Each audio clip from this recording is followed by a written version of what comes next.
In a world where jobs are how most people make money, one man, one desire, one challenge dares to break the mold. Welcome to the Old Dogs REI Network, where we don't work for money. Money works for us. Coming soon. Viewer discretion advised.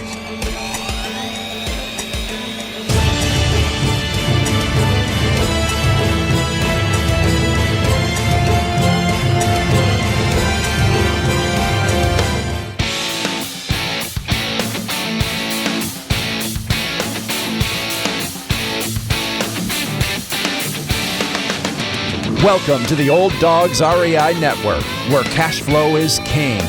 Real estate investing, the means, so you can enjoy your retirement dreams. This is the show where we cut right to the chase. No sales pitch, no long monologues, just simple how-to real estate investing advice, so you can earn the passive income you need to enjoy your retirement today. And now, your host and chief old dog, Bill Manacero. Welcome to the Old Dogs REI Network. I'm your host, Bill Manacero, and this is the show where 50-plussers and anyone else who wants to join us get solid, no sales pitch real estate investing advice to help generate real cash flow. This podcast airs twice weekly on Mondays and Fridays, and if you aren't already a subscriber, go to iTunes or Apple Podcast, type in Old Dogs, spelled D-A-W-G-S, find our podcast, and subscribe. Well, we got a good show for you today. I'm stoked about it. This is an area we really just don't talk enough about, and this is going to be in the area of liens and deeds and things like that are another way to invest in real estate.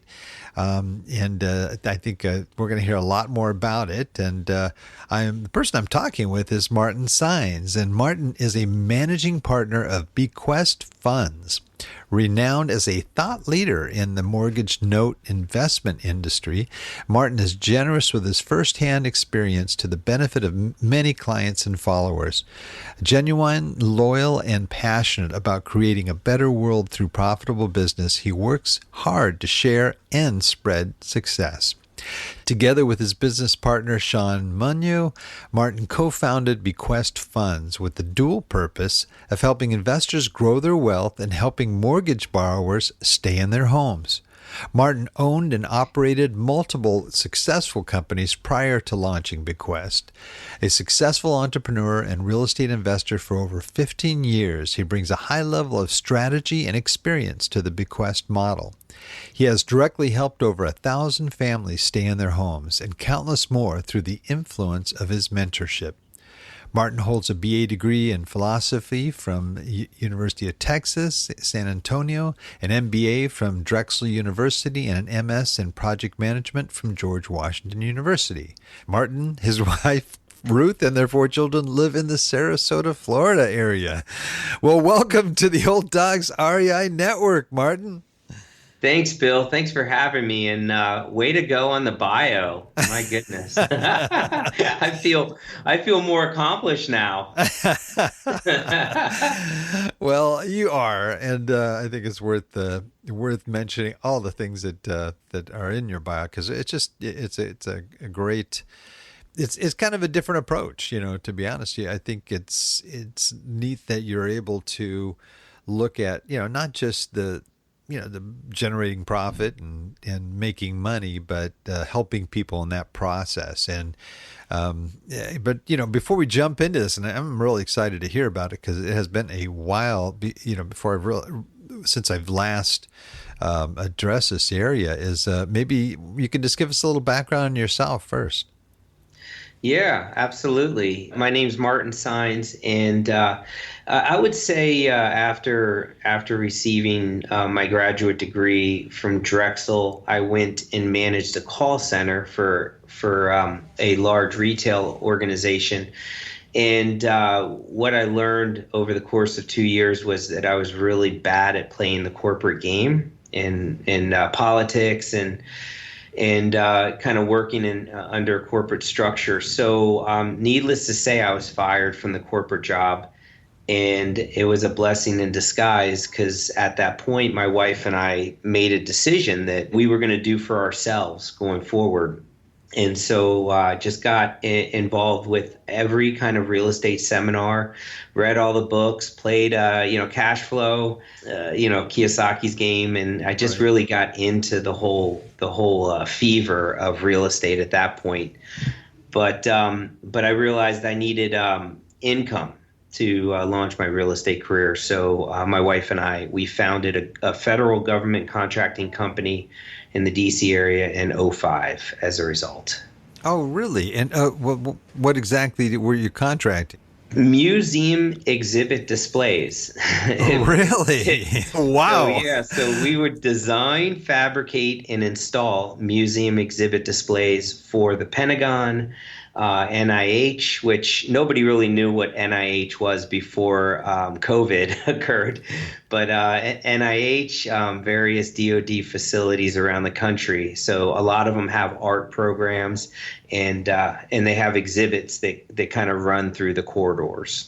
Interesting. Wow. How did you fall into that area? I mean, it doesn't look like, from your background that was necessarily where you would start. It's interesting. By accident. My wife and I did the soul searching, which I know everyone listening has done that multiple times with themselves or spouses.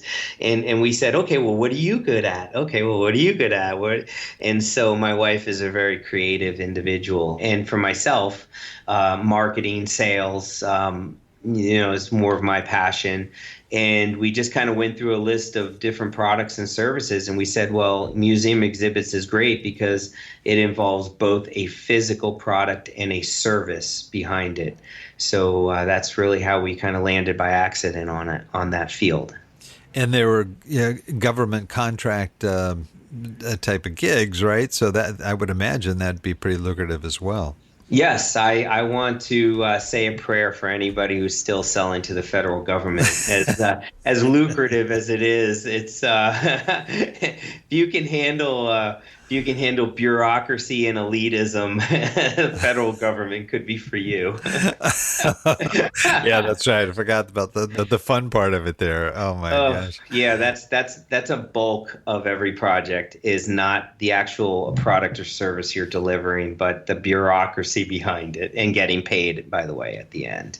Right. Is always something. But my wife and I did that because we really wanted to seek financial freedom. But what we realized is we were really trapped with 100-hour work weeks and just really grueling schedules.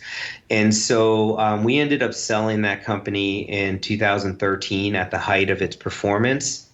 However, all the while, since '08, we had been purchasing commercial properties in the DC area as well as some residential properties. So we were landlording as well.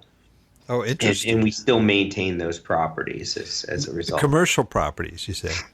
Yeah, industrial spaces, mainly industrial spaces, they call them in the DC area, where they're half light industrial, half office space. And so they're, low maintenance, really rentable.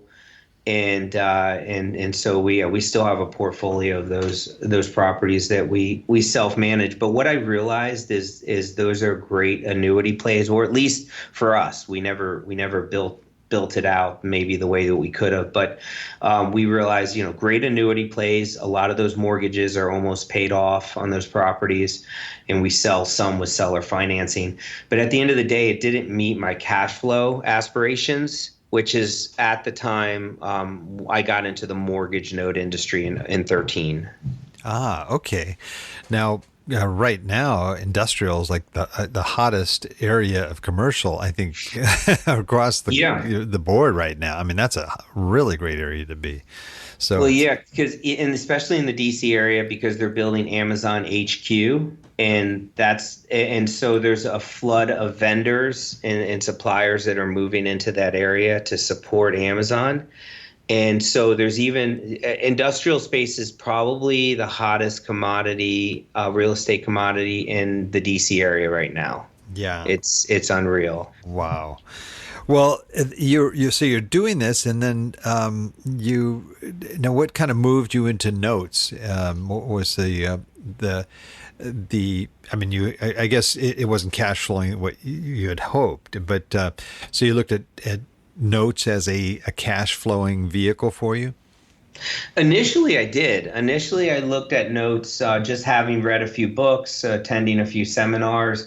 I said, "Wow, I can buy this, this residential mortgage note that's in default." I started buying defaulted paper at heavy discounts, and I can obtain the property. I can exit through the property, and that was kind of my initial play. But what I learned quickly within the process is that it's more lucrative and it's more compassionate to work with the homeowners to keep them in their homes and create revenue streams for yourself, where you're creating a win-win. And so once that hit, the whole idea of service to others in conjunction with doing something that's profitable and doing something that I can do out of my house. Initially, I was out of my house. Then that was that. That was it. I was hooked.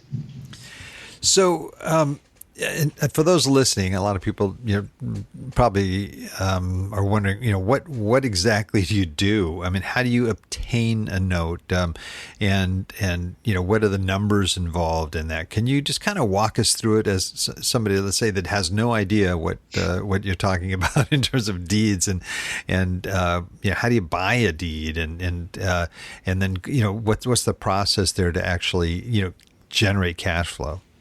Yeah. I'll start from the beginning. I'll give kind of the whole timeline. That'll help give the whole picture. So take a borrower that wants to buy a home for themselves, for their family. They go into a bank and they fill out a mortgage loan application. And it goes through underwriting, and they receive loan approval. And at closing, they sign a promissory note, and they sign a deed of trust or a mortgage document, which collateralizes the promise to the property. And as a result, 4% of those mortgages that are originated go into default at any given time. The homeowner loses their job, there's a health, they get a divorce, something to that effect. As a result, the bank at a certain time will bundle those mortgages into a tranche and sell them off into the secondary mortgage market at anywhere from 5 cents on the dollar all the way to 56 cents on the dollar. Just depends on the quality of the mortgage. As a result, the hedge fund's going to pick those up, and they are going to work with the homeowner to create a payment plan to help keep them in their homes with a payment the borrower can afford, while making a profit for the hedge fund. That's our business model. That's the hedge fund that we operate. So we buy those mortgages. The borrower in many cases are back on their feet to some extent. They've gotten remarried, the health is back, and so they're ready to resume because they were good credit risk up front. They just ran through an occurrence, which I think we can all relate to and to some extent. And so they're good people, and they're now back on their feet. So we create a loan modification. We get that paper seasoned, and now we have a performing mortgage. And so what happens with some of these hedge funds is they will go and bundle seasoned reperforming mortgages and sell them into an income fund. So that's our income fund, Bequest, whereby we purchase these performing mortgages that are re-seasoned from the secondary mortgage market space and house them in our income fund. And we buy them in at yields of 12, 13%. And we pay our investors an 8 or 9% pref option. And we make our payments monthly. So we get the borrower payments coming in monthly, and we pay our investors monthly. So that's really the full kind of life cycle that a defaulted mortgage loan would go through. Gotcha. But when you started, you were just buying, singular sort of deeds. Is that right? Or did you start buying them in bulk when you started off? Yeah, I mean, I did it the hard way. So I bought in bulk and I didn't know what I was doing. So I learned a bulk lesson. I learned lessons in bulk. Let's just say. So I bought I bought 10 first mortgages in the state of Ohio that were in default, and just not kind of doing only a fraction of the due diligence that we do now. I learned a lot of hard lessons, buying blighted properties, not investigating the borrower and their ability to pay, back taxes, various other kind of obstacles that could really catch you bad as an investor.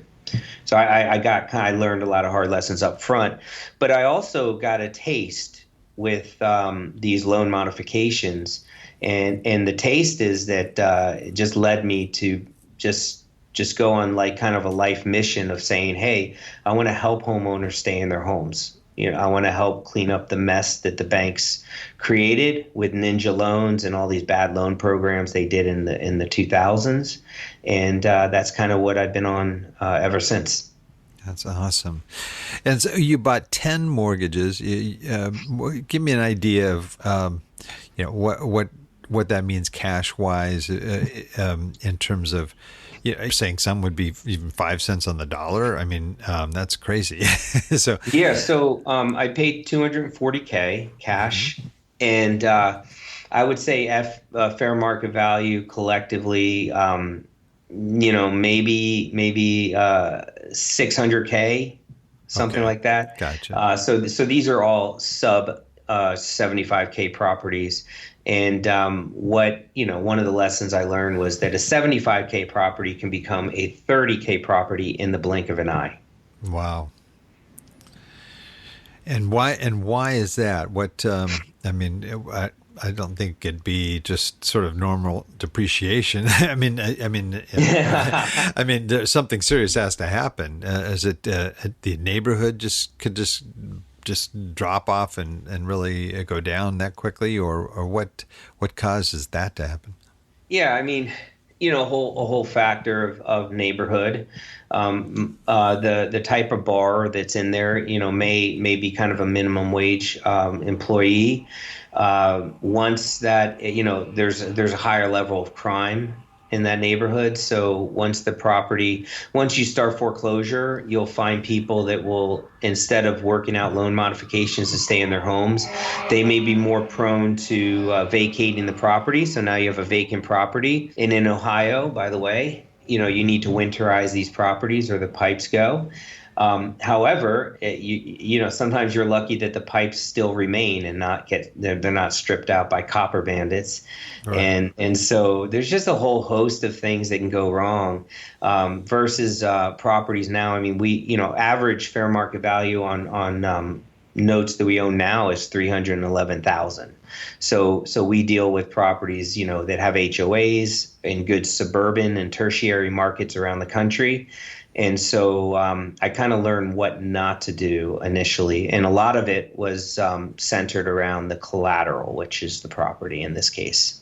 So you were buying, and when you first started off, like sub-C type properties, or maybe C and lower? Yes. So CD, I mean, however you say it now, that was just really the first year was lessons learned. And once I got wind that, I can buy better quality paper, buy junior lien mortgages on properties that, have fair market values of $500K on up. And that are in areas where the borrowers tend to have more of an ability to make their payments. And that's not to say, that's not like, it's kind of like a rule of thumb. It's not a given. There's a lot of people in $1 million homes that can't afford their monthly payments, as I'm sure you know that as well. But by and large, there's going to be more of a chance that someone who lives in a 500K property will have some means to make the payment. Right. Versus someone in a 50K property, say. And you still buy in bulk, right? Oh yeah, we're actively buying. I mean, we have in Bequest funds, our income fund, which we launched last February.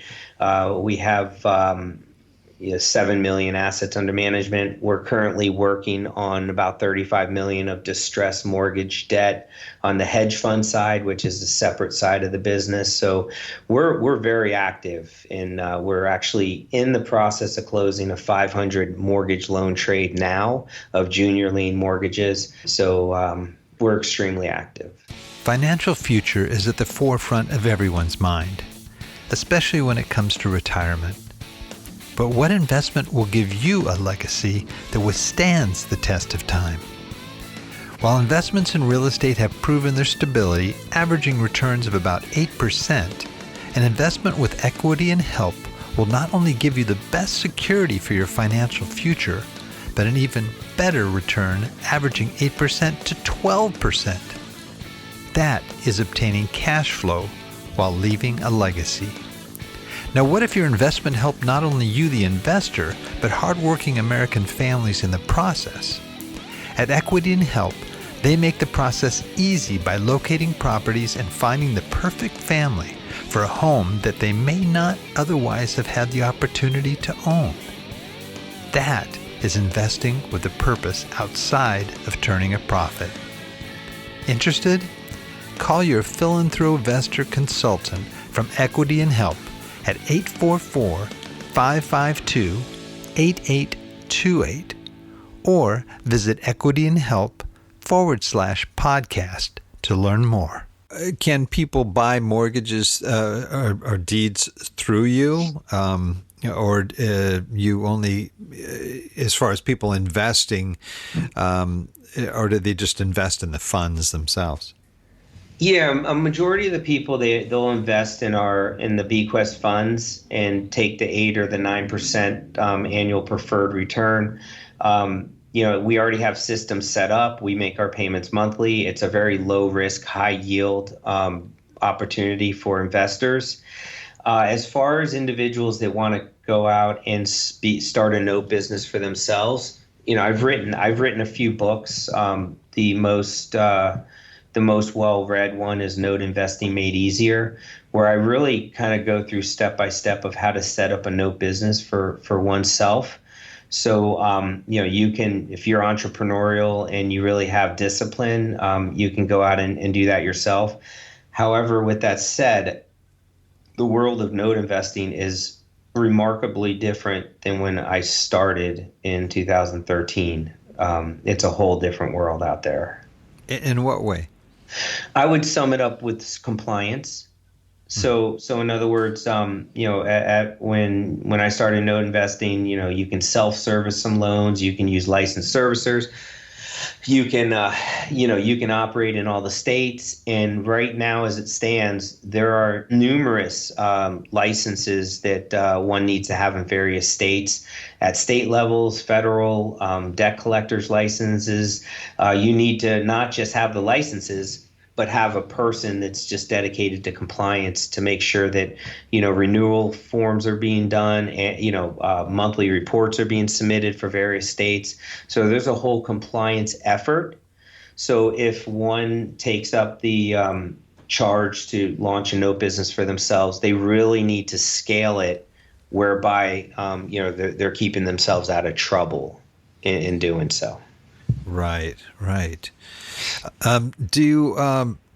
Now, how did the sort of the note industry or the notes do during the COVID crisis, and what did you experience a lot of?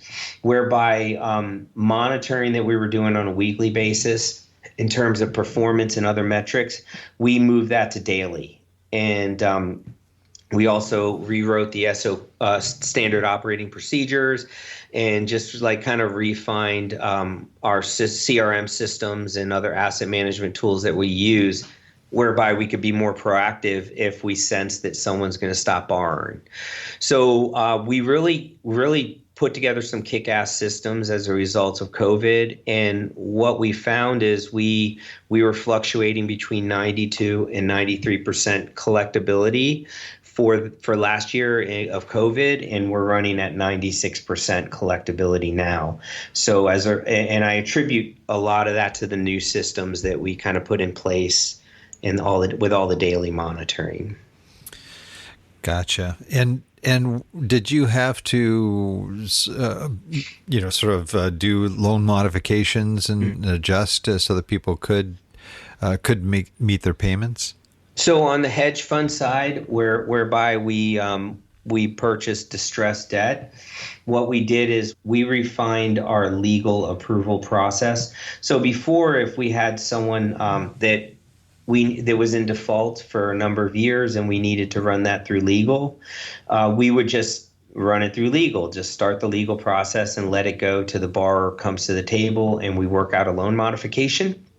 But based on all the moratoriums, what we did is we put together a sophisticated approval process for each step of the legal process. And we, along with associated price approvals. So if a demand letter got sent, we would approve the asset manager to have that done for $100. And then, once that's done, if the next step was needed, then we would have to approve that as well. So what it did is just allowed us to kind of put more emphasis on cost, through the legal process, but also just kind of in conjunction with the moratorium. In some states we couldn't do anything; the courthouses were closed. A number of things happened, so we just kind of played it by ear. Some states we could move forward with foreclosure; other states we couldn't. I see. So with the investing in your funds, what are the so the requirements? Do they have to be accredited investors? What's sort of minimum investment? How does that work? Yeah, so they have to be an accredited investor, whereby they have an annual income of $200,000 if they're single, or $300,000 if it's a joint filing for that family, or they have to have $1 million in net worth.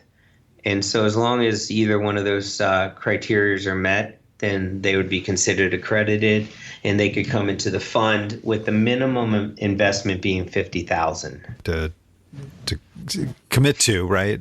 But that's what it's been sort of over the last year or so. So the 8% is with a 1-year lock-in period, and the 9% comes with a 4-year lock-in period.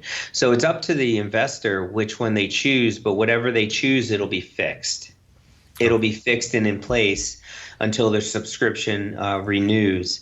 So we have a lot of individuals that use self-directed IRA money, and they typically go with the 4-year option because they want the better return. They're in no need of getting money out, but folks that need liquidity will go with the 8% annual pref option with a 1-year lock. So it's really a preference on the investor. Okay, so a 1-year minimum term on that? Yes. Yeah, and the whole idea behind why we created Bequest funds is to make a legacy play for myself, my partner. We have over $1 million of our own money in the fund, and so we started it out as a friends and family kind of thing for last year, and this year we started taking on new investors, and that's really what it's about. It's evergreen, so there's no expiration. The whole idea is to have something to be able to pass down to our families after we're beyond awesome. What we're doing here, and that's the whole idea with Bequest. That's great. Well, maybe I'll zoom in a little bit on sort of the individual note buyer, so to speak, and if you could just kind of share, what would you say, people that decide to okay, this sounds good for me. I'd like to go in there. I'd like to help people out at the same time, create this income stream, this steady stream of cash flow. What do you think is sort of the biggest mistake that you made, starting off in this, and maybe others that start off in this area? What would you say sort of this is the biggest mistake that people make that maybe they could avoid? Yeah, they need to have a game plan that that factors in about 70% of the effort being dedicated to sourcing new deal flow. And that's bottom line. That was a mistake I made. I came into the space like many operators. You come in as a technician. You're like, wow, I kick ass at due diligence. I kick butt at asset management. I'm doing loan mods daily. I'm rocking, creating cash flow, and it's great. Well, you're on a roller coaster ride, just like a lot of flippers. They know, right? You get some houses under your belt, under contract, and then you spend your time performing rehab services, and then before you know it, you're almost done with the project, and you don't have any new inventory to roll over your efforts towards. Same thing in the note space. So when someone comes in, the retail setting for mom and pop note investors coming in is pretty harsh right now. There's not a lot of inventory. Prices are very high, and there's just a lot of competition. Just same as with the real estate market. So if you're going to operate in that environment, you need to have heavy emphasis on the sourcing process of note investing. Great advice. How about on sort of the other side? What was the most successful thing that you did in your note business that really helped you out a lot? I learned how to source successfully, and as a result, I'm buying large pools from some of the same individuals that I purchased smaller pools from when I was first starting out note investing. So just maintaining and growing relationships has been the most significant kind of factor. And just to kind of give you an example for that, my business partner, Sean Munyo, he's actually someone that I mentored in the space in 2017. So relationships are very big for myself, and a lot of individuals that I've helped over the course of time in the note space, because I've helped a lot of people get started in the note space, as well as cultivated a lot of relationships with note sellers, and that will bear fruit at some point. But you have to make that a heavy part of what you do for your business operation. Gotcha.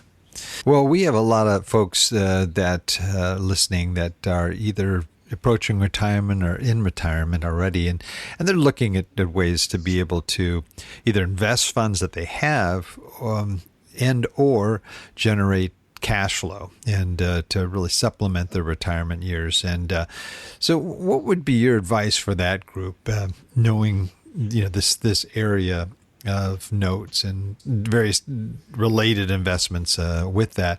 What advice would you have for those folks that might be of something of value to them?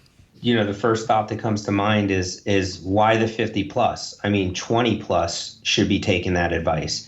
Everyone should be focused on building multiple streams of income for themselves and their families. And at some point, you need to play the game, and the game is to increase your passive income to offset your active income, because at some point in your life you're gonna have less active income. And the sooner you start with that mindset, the better. As something that I don't really understand, because it's just not my area of expertise, is I think there's a lot of investment distractions out there in the marketplace right now where people are investing based on emotion or just wild appreciation. And to me, the solid fundamentals is always just invest in assets that cash flow monthly or cash flow on a regular basis, and ones that you have some level of control over their performance. Great advice.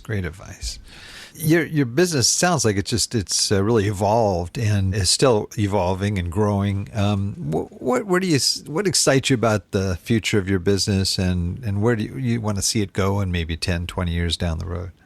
10, 20 months. I mean, we're hiring 4 people right now. We're bringing 4 people on, and we'll probably have another 5 after that before the end of the year.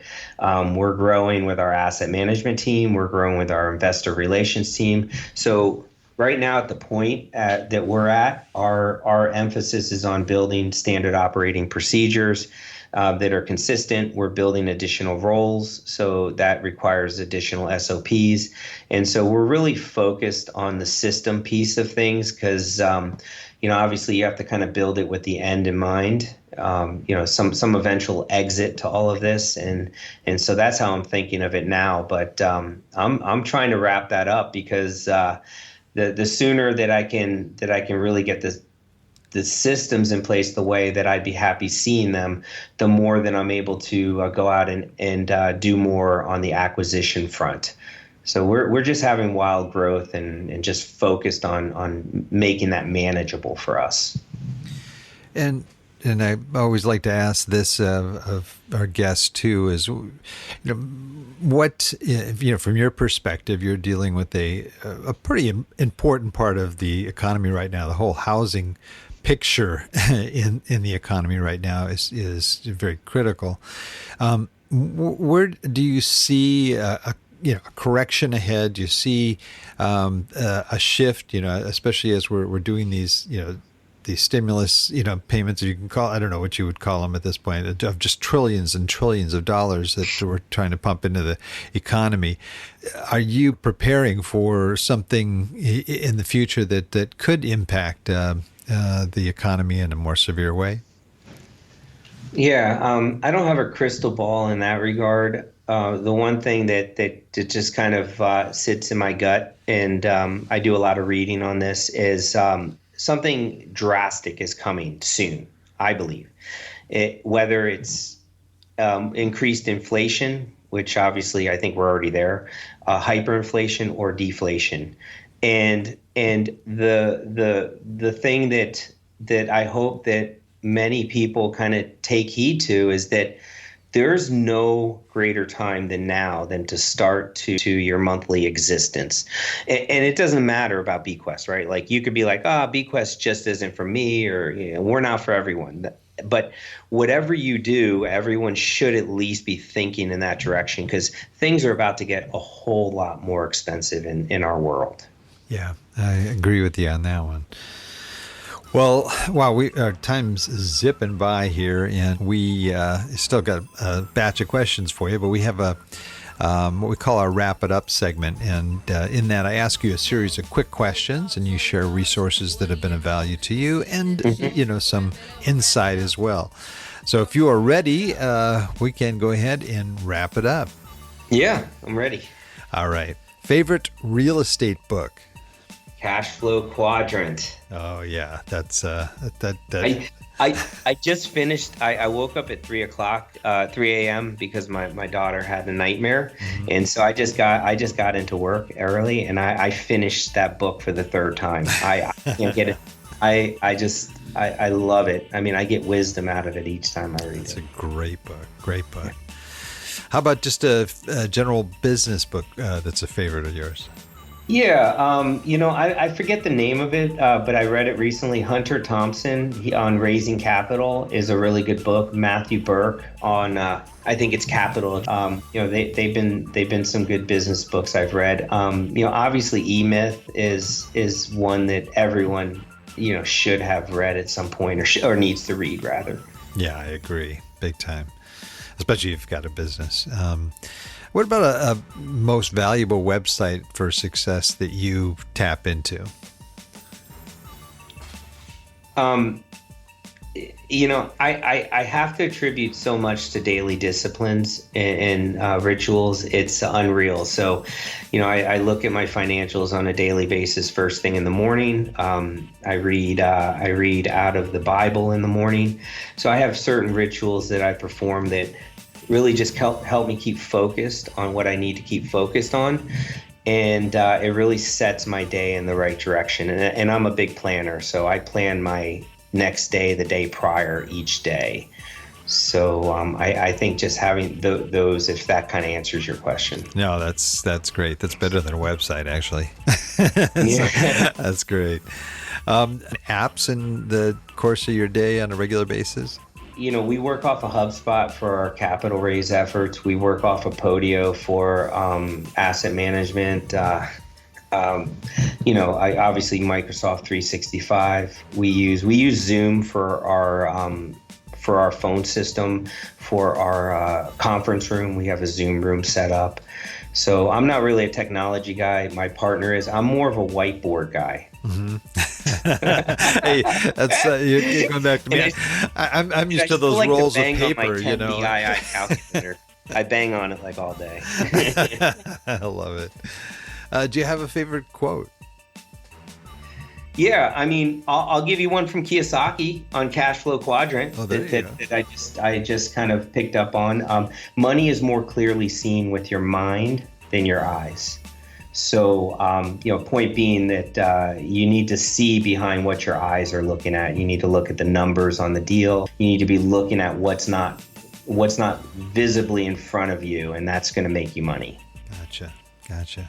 I like that. This is a kind of a new one we're trying out here on people, just to see how people handle money. And if you just received, you got home and there's a check and it's for $1 million you just received, what would you do with that 1 million? And I know you probably want to put more thought behind it, but in a general sense, what would you do? No, I have the answer. Okay. So I'm a velocity of money type investor. So what I would do is I would look to see how I can put it to work in a cash flowing investment. So I have a number of like private money loans. I have a number of other performing mortgage note purchases that pay me on a monthly basis. So I look at some vehicle that will pay me on a monthly basis, and then I take a healthy portion of those monthly revenues, and then I will roll it into Bequest funds myself on a monthly basis to create a velocity of money. Interesting. And just on an aside too, you talk about multiple streams of income. You just talked about personal lending that you're doing. What are some of those various multiple streams of income that you've created? Yeah, so I've written 4 books, and so like just book royalties. I have hundreds of performing mortgages that kind of place money into our company on a monthly basis. We also have income fund. I'm an investor that way as well. So monthly revenue that way. I'm also a landlord, so I'm receiving rents every month. And so I'd say everything. I mean, primarily everything's real estate related, other than book royalties, which isn't much at all. Yeah, well, that's those are. I think that's like one of the best place for anybody to invest right now. I mean, people are always going to need a place to live. I mean, that's just not going to change whether the economy crashes or not. People are still going to need a place to live. So I think that's about the safest place I can think of putting any kind of investment. Yep. So our final question here, and our wrap it up, is if you lost absolutely everything, all your assets, and all you were left with is $1,000, knowing what you already know, what would you do with that $1,000 to relaunch your real estate investing business? Oh, I would take it to the nearest note conference and start sourcing a deal and match that deal with capital. Someone else's capital. Ah, okay. So with $1,000, you could get started in the note business, you're saying? Yes. Really? Wow. If you have heavy emphasis on sourcing. Now, I also have expertise in compliance. So I mean, someone new would need to also gain that as well. Gotcha. As well as due diligence and asset management and the other phases of note investing. That's great. Wow. Well, this has been some great information here. Excellent stuff. And we're going to definitely spotlight your book, the one that you'd mentioned. I thought would be a great one to spotlight in our newsletter as well. So, gosh, how can people, reach you, find out more about you and what your company does, and maybe they're even interested in some of these funds? Yeah, they can email me at martin@bqfunds.com, and I'll send them a free ebook as a result. Cool. So that's martin@bqfunds.com. Awesome. And your website, if they want to check out what you guys do? Yeah, it's bqfunds.com. Got it. All right. Well, Martin, this has been fantastic. Some excellent information. I appreciate your coming on and sharing that with us. But before I let you go, we do have a tradition here, and all of our guests get to close us out with their best. We're called the Old Dogs REI Network. So we like you to close out our show with your best old hound dog howl. Do you think you can do that? Yeah, I can do it. All right, let's do it. Arr! All right. Well, thank you so much for being on, Martin. This has been a blast, and there's definitely a lot for people to chew on here, which I think will be helpful for people as they're looking to find that perfect sort of real estate niche that they can get involved with. Thank you, Bill. Thanks for having me on. I really enjoyed it as well. It's been a blast. And I also want to thank all our old dog listeners out there for joining us. I know there's a lot of other things you could be doing right now, but the fact that you've taken the time to join us means a lot, and we greatly appreciate it. Please note, everything that Martin talked about today will be presented in detail in our show notes on the Old Dogs website at olddogsreinetwork.com/blog. And you're going to look for the episode with Martin Sings. Well, that's the show for today. Remember, cash flow is king and real estate investing the means. Until next time, keep moving forward, and may God bless. Thank you very much for visiting the Old Dogs REI Network. We would greatly appreciate if you would stop by iTunes and let us know what you think of the show. We would love if you could subscribe to the podcast, give us a 5-star rating, and write a review. The more ratings and reviews we receive, the more visible the podcast will be to others. Thank you.